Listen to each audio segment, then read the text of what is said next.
யார் யாரோ வாழ்வீரே சிலுவையை கண்டீரோ, சிலுவைக்காய் பணி செய்ய வாரீரோ.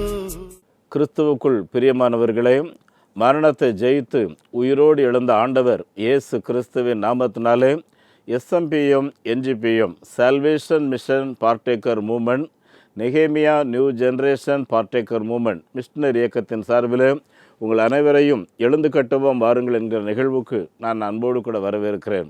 அருமையானவர்களே, இந்த கட்டளையை நிறைவேற்றுவதற்கு ஒரு 70 பேர் கொண்ட குழுவாக ஒரே குடும்பமாக பாரத தேசத்தில் சபைகள் இல்லாத இடங்களில் சபைகளை உருவாக்க வேண்டும், நம்முடைய இந்தியர்களுக்கு பரலோகம் செல்ல வேண்டும் என்பதில் மிகுந்த ஒரு ஆசை உண்டு.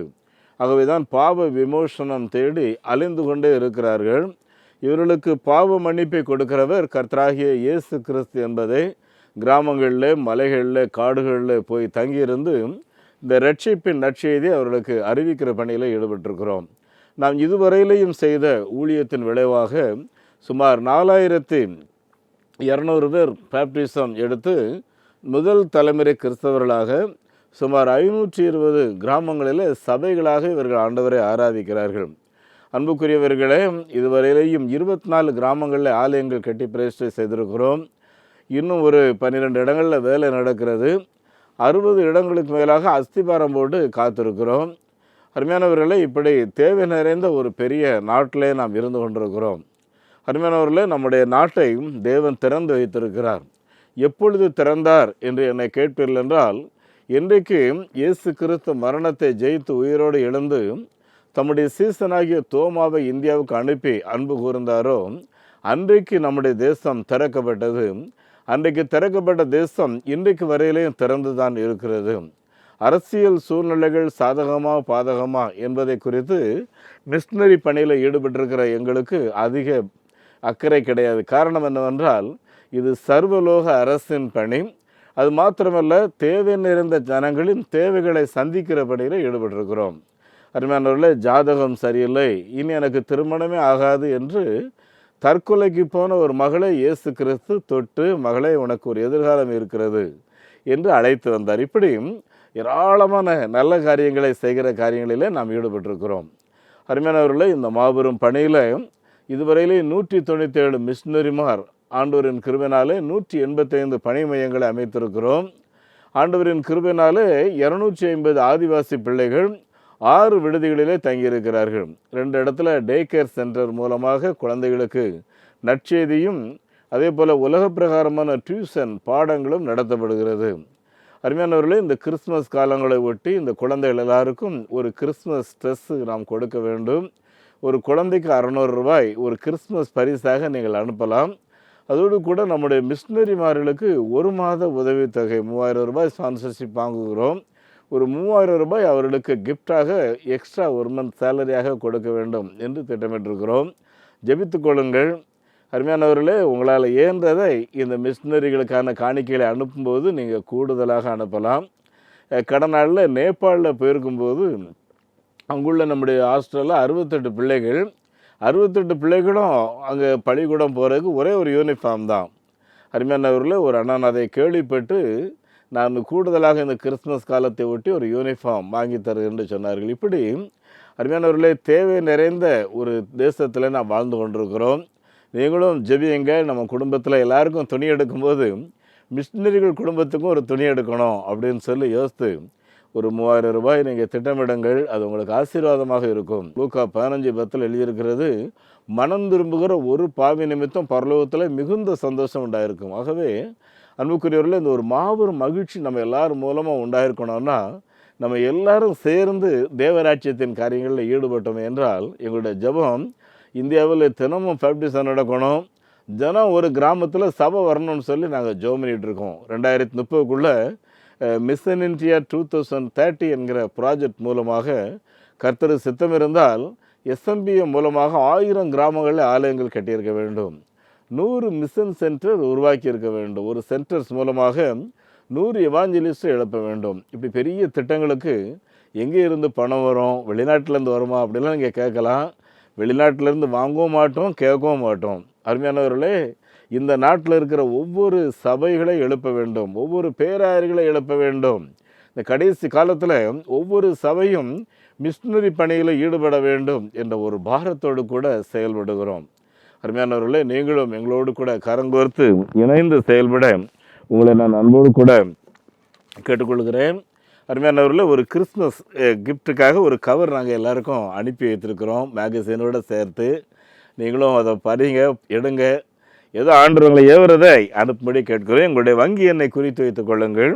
Salvation mission partaker movement, account number 0886073 0000169, IFSC code SIPL 0000886. அதே போல் நெகேமியா new generation partaker movement trust, State Bank of India, account number 42178020 691, IFSC code SPIN 0061767. எங்களுடைய தொலைபேசி எண் 9447375509 9043867550. இந்த ஊழியங்களில் உங்களை ஈடுபட அன்போடு கூட அழைக்கிறேன். ஆண்டவர் உங்களை ஆசீர்வதிப்பாராக. அன்பியமானவர்களை, இந்த காலங்களில் நம்முடைய திருச்சபை ஒழுங்குபடி இயேசு கிறிஸ்து 2ஆம் முறையாக சீக்கிரம் வரப்போகிறார் என்பதை அட்வென்ட் காலங்கள் என்று சொல்லுவார்கள். அதன் அடிப்படையிலே சில குறிப்புகளை உங்களோடு கூட நான் பேசி நிறைவு செய்ய விரும்புகிறேன். நம்முடைய ஆண்டவராகிய இயேசு கிறிஸ்து மரணத்தை ஜெயித்து உயிரோடு எழுந்த பின்பு ஏறத்தாழ 40 நாட்கள் தம்முடைய சீசர்களுக்கு தம்மை காட்டினார், வெளிப்படுத்தினார், பிரத்யட்சப்படுத்தினார் என்று அப்போஸ்தலர் நடவடிக்கைகளில் நாம் வாசிக்கிறோம். அதில் 11ஆம் அதிகாரத்தில் வாசித்து பார்த்தீங்கன்னா, அவர் அப்படி பார்த்துக்கிட்டு இருக்கும்போதே அவர் அப்படியே வானத்துக்கு எழுந்தருளி போகிறார். உடனே ஐயோ, நம்ம கூட இருந்தவர் அப்படியே எழும்பி போகிறாருன்னு சொல்லி வானத்தை அப்படியே அண்ணாந்து பார்த்து கொண்டிருக்கும்போது தேவதூதர்கள் அங்கிருந்து வந்து சொல்கிறார்கள், கலிலேயரே, நீங்கள் ஏன் வானத்தை அண்ணாந்து பார்த்து கொண்டிருக்கிறீர்கள்?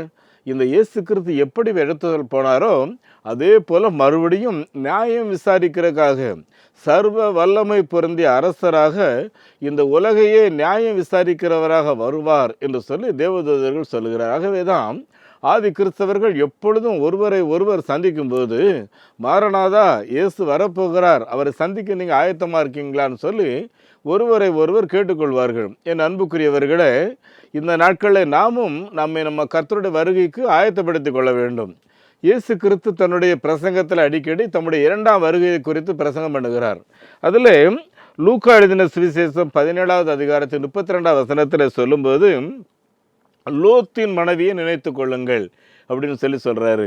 இன்னொரு இடத்துல நோவாவின் காலத்தில் எப்படி நடந்தோ அப்படியே நடக்கும்னு சொல்கிறாரு. இந்த இடத்துல லோத்துவின் மனைவியை நினைத்து கொள்ளுங்க. ஏன் ஆண்டவர் இந்த லோத்துவின் மனைவியை சொல்லுகிறார் என்று பார்த்தோமே என்றால், ஆபிரகாம், லோத்து அண்ணன் தம்பி, ஒரே குடும்பத்து பிள்ளைகள்.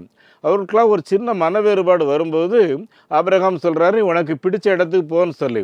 இவர் செழிப்பான இடத்துக்கு போகிறாரு. போன இடத்துல நல்லா தான் இருந்தார், அதில் ஒன்றும் குறை கிடையாது. ஆனால் அந்த இடம் தெய்வ பயம் இல்லாத இடம். அருமையானவர்களே, எப்போ பார்த்தாலும் ஒரே காம விகாரம். ஒரு நாள் லோத்துடைய வீட்டுக்கு 2 தேவதூதர்கள் போயிருக்காங்க. எதுக்கு போயிருக்காங்க? சோதேம் கோமராவை நான் அழிக்க போகிறேன், சீக்கிரமாக நீ உன் மனைவி உன் பிள்ளைகளோடு வெளியே ஓடிடு, உனக்கு இன பந்தங்கள் சொந்த பந்தங்கள் இருந்தால் அவங்களையும் கூட்டு சீக்கிரமாக வெளியே ஓடு அப்படிங்கிறாங்க. அப்போ லோத்து சொல்கிறாரு, எனக்கு ரொம்ப வயசாகி போச்சு, ஓட முடியாது, நான் நடந்து போகிறேன், அதனால் கொஞ்சம் பொறுமையாக இருங்க அப்படிங்கிறாரு. இதை பேசிக்கிட்டு இருக்கும்போது வெளியே ஒரு பெரிய கும்பல் வந்து நின்று உங்கள் கதவை உடைக்கிற மாதிரி தட்டிட்டு நிற்கிறாங்க. என்னென்னா, உங்கள் வீட்டுக்கு 2 ஆம்பளைங்க வந்திருக்காங்க, அந்த 2 ஆம்பளைங்களும் என்கிட்ட அனுப்பு, நாங்கள் அவங்களோட உறவு கொள்ளணுங்கிறாங்க. ஆம்பளைங்க கூட உறவு கொள்கிற பாவம் லோத்தின் காலங்களில் அந்த சோதம் கோமராவில் மிக கொடூரமாக இருந்த இந்த அக்கிரமம் கடவுளால் சகிக்க முடியாமல் வானத்திலிருந்து அக்னியை இறக்கி நான் சோதம் கோமரா அழிக்க போகிறேன்னு சொல்கிறாரு. ஆனால் அந்த அழிவுக்கு தப்புறது தான் அங்கே போய் பேசிகிட்டு இருக்கும்போது இந்த காரியம் நடக்குது. உடனே லோத்து வெளியே வந்து என்ன சொல்கிறாரு, எனக்கு 2 வாலிப பிள்ளைங்க இருக்காங்க, அந்த பிள்ளைகளை நீங்கள் கூட்டு போய் உங்களுக்கு என்ன வேணுமோ நீங்கள் பண்ணிக்கங்கிறாங்க. இந்த ஆளுக்கு கடவுள் பக்தி உள்ள தெய்வ குடும்பம்னு சொல்லிட்டு பிள்ளைகளை ஊராங்கேட்டாங்கிறக்க கொடுக்க முடியுமா? என் அன்புக்குரியவர்களை, இப்படி தெய்வ பயமற்ற நாட்டில் இவர் வாழ்ந்து கொண்டிருந்தார் என்று நாம் வாசிக்கின்றோம். அது மாத்திரமல்ல, இப்போ இவங்க திரும்பி வீட்டை விட்டு வெளியே போகிறாங்க. கையில் தான் எதாவது எடுத்துகிட்டு போயிருப்பாங்க வைங்க, 2 பேண்ட் ஷர்ட்டு, 2 புடவை, அந்த அம்மா 2 3 நகைகளை எடுத்திருப்பாங்க. போயிட்டுருக்காங்க.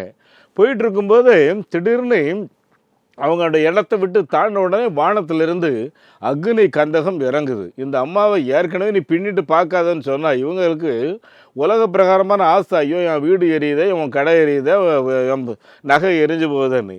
திரும்பி பார்த்து அந்த இடத்துல அப்படியே உப்பு தூணாகி விட்டார்கள். சரித்திர உண்மை. இன்றைக்கி நீங்கள் ஓமன் நாட்டுக்கு போகிறீங்கன்னா அங்கே சலோலா என்கிற இடத்துல இந்த லோத்துவின் மனைவி அந்த உப்பு தூணை நீங்கள் பார்க்கலாம். வாக்கில் தொட்டு வச்சுன்னா உப்பாக இருக்கும், அதனால தான் உப்பு தூணி பேர் வச்சுருக்காங்க. அங்கே தான் வேதாகம புருஷர் யோபு என்பவருடைய கல்லறை இருக்குன்னு சொல்கிறாங்க.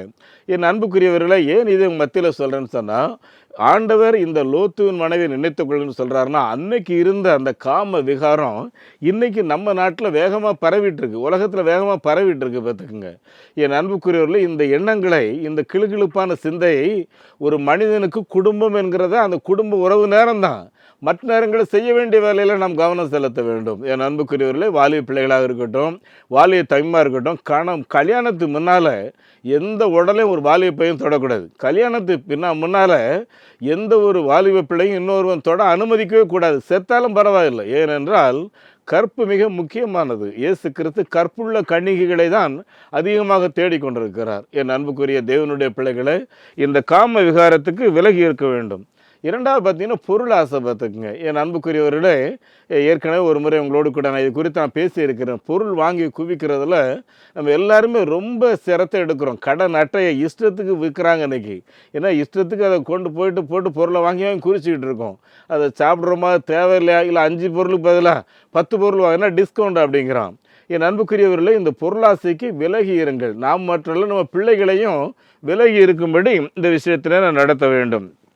அன்புக்குரிய இந்த விஷயத்தில் அசட்டு, அலட்சியம், வரட்டும் பார்க்கலாம் அப்படின்னு சொல்லி நம்ம இருந்துட்டோம்னா பெரிய அழிவு நமக்கு நேராக காத்திருக்கு. இதுக்கு தப்பி ஒரு ஆசீர்வாதமான பிள்ளைகளாக நீங்கள் வாழுங்கள்.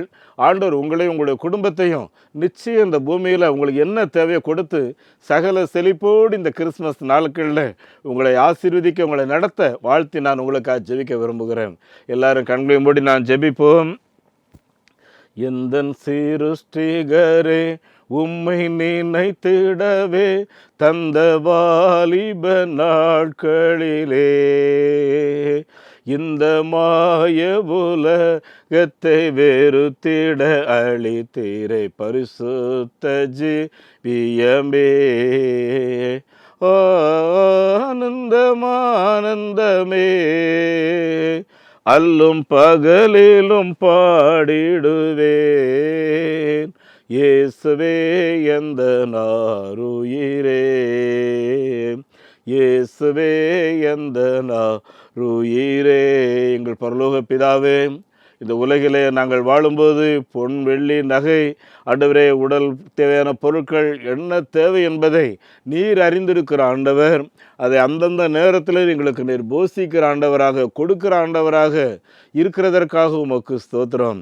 ஆகவே நாங்கள் உண்மை மாத்திரம் எப்பொழுது நோக்கி பார்த்து இந்த மாய உலகத்தை வெறுக்கும்படி, இந்த மாய உலக சிற்றின்பங்களாய் விழுந்து எங்களை ஆண்டவரே ஒரு நொண்டியை போல முடங்கி போய் விடாதபடி இயேசுவே நீர் எங்களை காக்க வேண்டும் என்று சொல்லி ஜெபிக்கிறோம். பிசாசு இந்த கடைசி காலத்தில் எங்களுக்கு முன்பாக ஆண்டவரே ஏராளமான வலைகளை வெறுக்கிறான் சுவாமி, பொருளாசையை காட்டுகிறான் ஆண்டவரே. இவைகளை நாங்கள் விழுந்து விடாதபடி எச்சரிக்கையாய் நிற்கும்படி இயேசுவின் நாமத்தில் கிருபை செய்ய ஜெபிக்கிறோம். வார்த்தைகளை கேட்டுக்கொண்டிருக்கிற ஒவ்வொரு குடும்பங்களை பலப்படுத்தும். பயங்கரமான அழிவுக்கு ஒவ்வொருவரை காத்துக்கொள்ளும். கர்த்தராகிய இயேசுவை சந்திக்க போகிறோம் என்கிற மன உற்சாகத்தோடு ஒவ்வொருவரும் காணப்படும்படி கிருபை செய்ய இந்த ஜெபத்தில் பங்கு பெற்ற எல்லாரையும் இயேசுவின் நாமத்தில் கர்த்தர் பலப்படுத்துவீராக. அப்படியே செய்கிறதற்காக ஸ்தோத்திரம். ஆண்டவரும் இரட்சகருமாகிய இயேசு கிறிஸ்துவின் நாமத்தில் ஜெபிக்கின்றோம் நல்ல பிதாவே, ஆமேன். நம்முடைய ஆண்டவர் இயேசு கிறிஸ்துவனுடைய கிருபையும் பிதாவாகிய கடவுளின் அன்பும் பரிசுத்த ஆவியானவருடைய நடத்தல் பிரசன்னம் ஆசீர்வாதம் நம் அனைவரோடும் இன்றும் என்றும் சதா காலங்களிலேயும் தங்கியிருப்பதாக. ஆமேன். இந்த மாபெரும் நற்செய்தி பணியில் ஒரு ஆதிவாசி குழந்தைய நீங்கள் 600 ரூபாய் கொடுத்து படிக்க வைக்கலாமே, உங்களால் ஏன்ற தொகையை கொடுத்து ஒரு ஆலயங்கள் கட்டுவதற்கு தீர்மானம் எடுக்கலாமே, உங்களுடைய பங்குகள் என்ன?